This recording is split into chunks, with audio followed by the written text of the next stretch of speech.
El maestro le dijo a la gente: el reino de los cielos se parece a la red que lanzan en el mar y recoge toda clase de peces. Cuando está llena, la llevan a la orilla, se sientan y reúnen los peces buenos en cestos, los malos los regresan al mar. Lo mismo sucederá al fin del tiempo. Saldrán los ángeles, separarán a los malos de los buenos y los lanzarán al horno encendido. Allí será el llanto y el rechinar de dientes.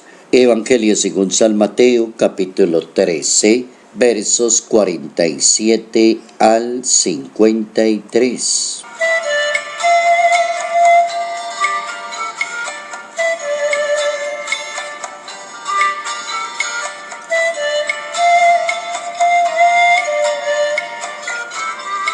El reino de Dios lo plantea Jesús de Nazaret para todos aquellos que quieran seguirlo y vivir según el modelo de su palabra. Cada persona toma su decisión, nadie es excluido del reino de Dios, salvo que lo haga por sí mismo.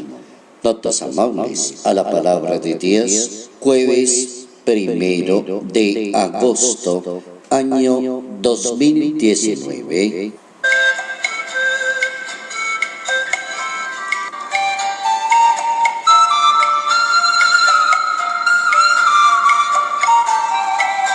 El reino de Dios.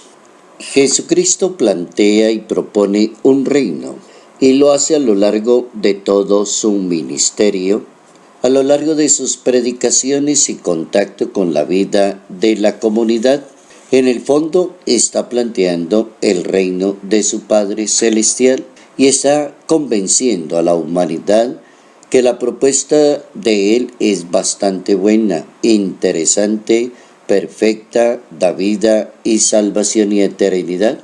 Jesús propone un reino, y un reino donde se destacan los pobres, los humildes y los sencillos de corazón.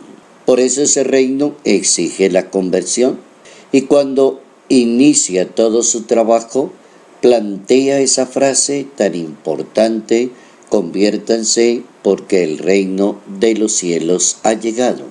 Como que el reino ya está rodando y se está moviendo dentro de la vida de la comunidad. El reino donde se deben apreciar más las cosas de Dios, se deben tener más las cosas de Dios, se debe decidir más por los asuntos de Dios, se debe leer la misma historia y la realidad que pasa desde el Espíritu de Dios. El Espíritu de Dios centra su reino en la liberación y la sanación de las personas. También el Espíritu de Dios, el reino implica dejarlo todo por la causa del reino. Las personas se introducen en el reino de Dios a través del sacramento del bautismo, que es un sacramento del agua y del Espíritu Santo.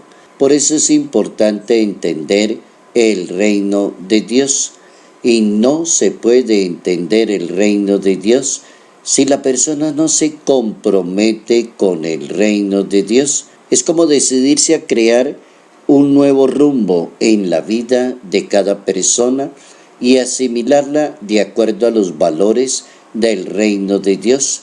Es la clase de vida que merece una persona. Una persona no merece ser rechazada en la sociedad. Una persona no merece ser excluida en la misma sociedad. Por eso el reino de Dios se convierte en luz y esperanza para cada persona, y cada persona tendrá que tomar su propia decisión. Ya está en el reino de Dios, ya tiene los sacramentos en el reino de Dios, ya vive según los sacramentos en el reino de Dios.